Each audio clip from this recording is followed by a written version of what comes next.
Hello, citizens, and welcome back. This is our match reaction for Man City 1, Liverpool 1 in the Premier League. Make sure you hit the like button, hit subscribe as well, and let's jump into it.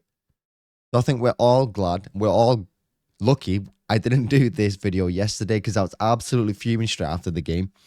Look, it went exactly how I expected it to, which was City have lots of the ball, Liverpool try and play long ball and counter. And I said that Liverpool, if they get a chance, they'll take it.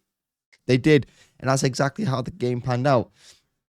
Look, Pep pretty much started the same 11 you expect. It was Ederson in goal, Akanji, Diaz in centre defence, Walker on the right, Ake on the left, Rodri midfield with Alvarez and Bernardo, Foden on the right, Doku on the left, and Haaland up front.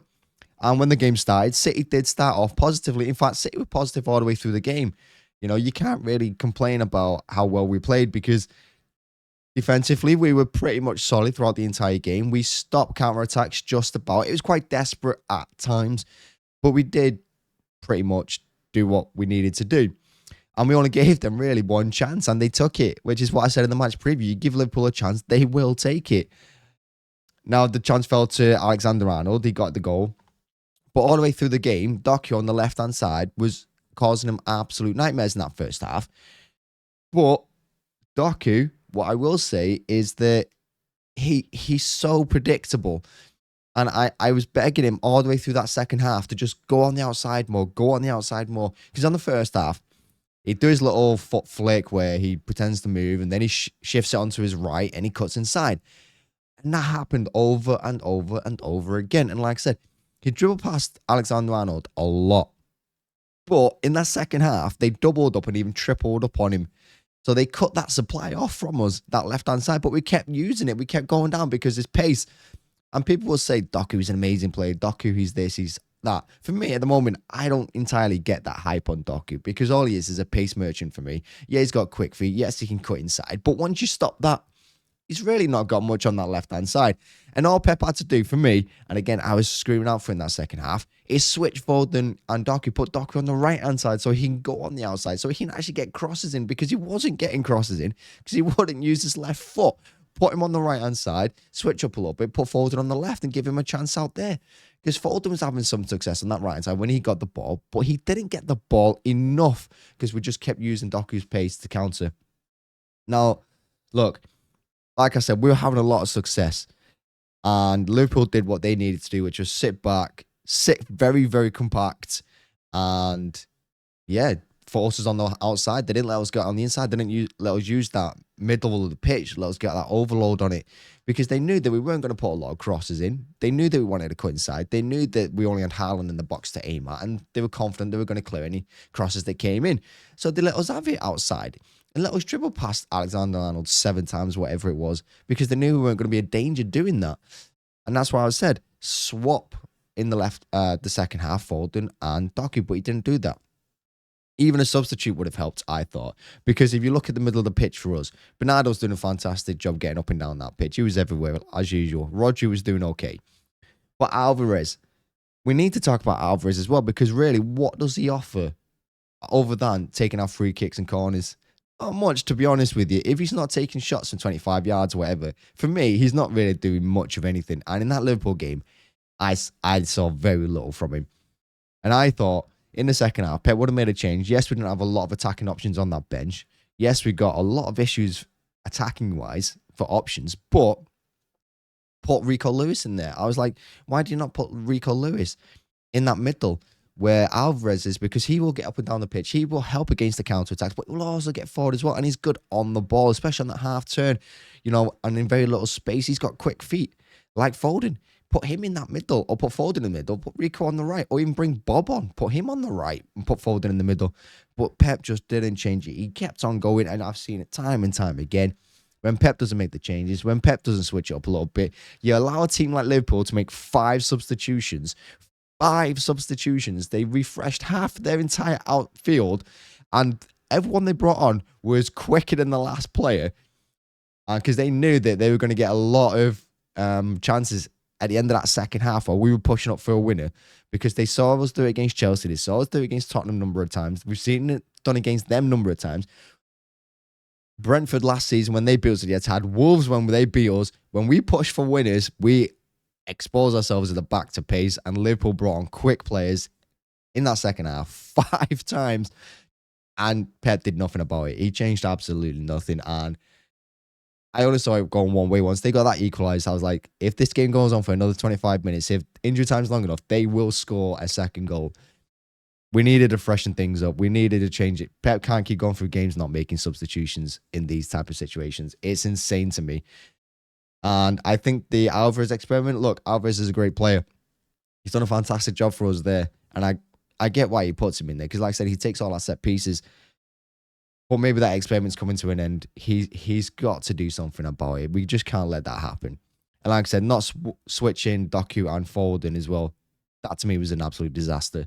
Because Doku could have had more time on the right-hand side, putting crosses in. And Foden on the left as well. He deserved more of the ball because he was having a good game. Now, defensively, like I said, we did pretty much what we needed to do. I thought Diaz was good. Akanji was brilliant for me. Akanji was so good. Now, he played the Stones role. He'd step out into midfield. He'd do a few dribbles, pass plays as well. He'd help Rodri out in that position as he tried to overload the centre of the pitch. And I thought Akanji did a good job. Yeah, I don't think he does it as well as Stones, but I think he does a good enough job. And I think that's why you put him in there. But Akanji was brilliant yesterday. Walker, I thought, did okay as well. Liverpool pretty much had no success on his side. Left-hand side, Ake, the number of times he's left one-on-one against Salah. And again, he did a fantastic job. He kept Salah absolutely quiet. Salah was poor yesterday because of Ake. Again, it looked quite desperate because Salah's obviously quicker than Ake. But Ake did another good job. And when he struggled, it wasn't Diaz, the left centre-back, trying to help Ake out. It was Akanji. It was Akanji coming across to help him out. Akanji read the game so well yesterday. And for me, how Akanji didn't get man of the match is shocking. Sky Sports gave it Trent, for his goal?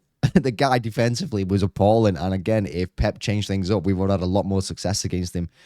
If you look at Salah, I think the FPL, the Premier League, they gave it to Salah, man of the match. Unbelievable. Honestly, unbelievable how Akanji didn't get it. Ake pocketed Salah. Akanji pocketed the entire Liverpool front three. It's unreal to me how Akanji did not get man of the match yesterday. But hey, that's where we were at. And now we're talking about City give title rivals hope. City are not as good as we thought, blah, blah, blah. I mean, we drew Liverpool, who are going to finish second in the league to us. I mean, and it was a game we should have won. And it's just like the Chelsea game. We should have won that. And it's our own poor defensive structure that has allowed it to happen again. And how do we concede counter-attack? Again.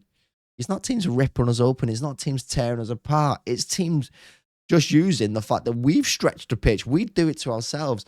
And Pep's inability to make changes when you can see the players are getting tired. It's crazy. Yesterday was a crazy game for me. And I've seen it so many times. And it's frustrating. The number of times come out that Etihad. And I think to myself, we should have won that game because of this. Pep should have changed this. And you can see it happening, and he doesn't do anything about it. And like I said, I know we got problems at the front end of the pitch at the moment because of injuries and other things, but we've got some good young players. Use them. You have to make subs in these games. Oh, man. Disaster. So, look, we drew Liverpool. It's disappointing. Pretty much what I expected. I mean, everything I said in the match preview pretty much came true. We attacked the out wides. We'd have success. We got to watch the counter-attack. We can't give them a single chance because they'll take them, and they did. And actually, just a quick thought, and I usually don't talk about referees and stuff, but a quick note on him. I mean, he was shocking as well. Now, there's a lot of talk about him being from Ashton upon Lyne, which is just down the road from the Etihad, and the fact that he's from Manchester, will that hinder him? I think it did.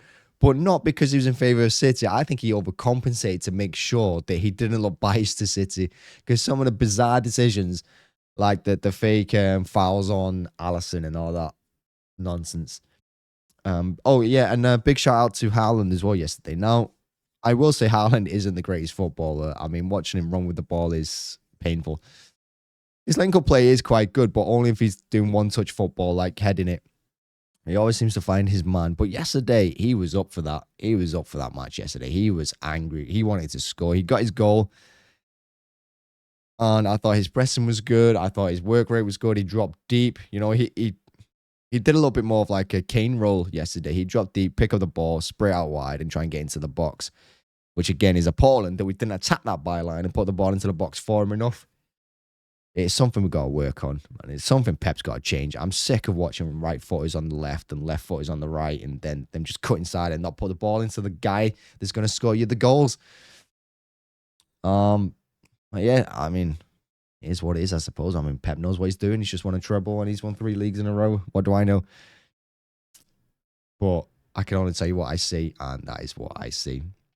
Now then, yeah, Haaland had a great game for me, to be fair to him. He did a really good job. And if we just put the ball over the top for him every now and then, because there were moments, especially in that first half, where Liverpool, it's very rare, but Liverpool did push up to the halfway line and try and, like I said, condense the pitch as small as possible. So when they pressed us, we had nowhere to go.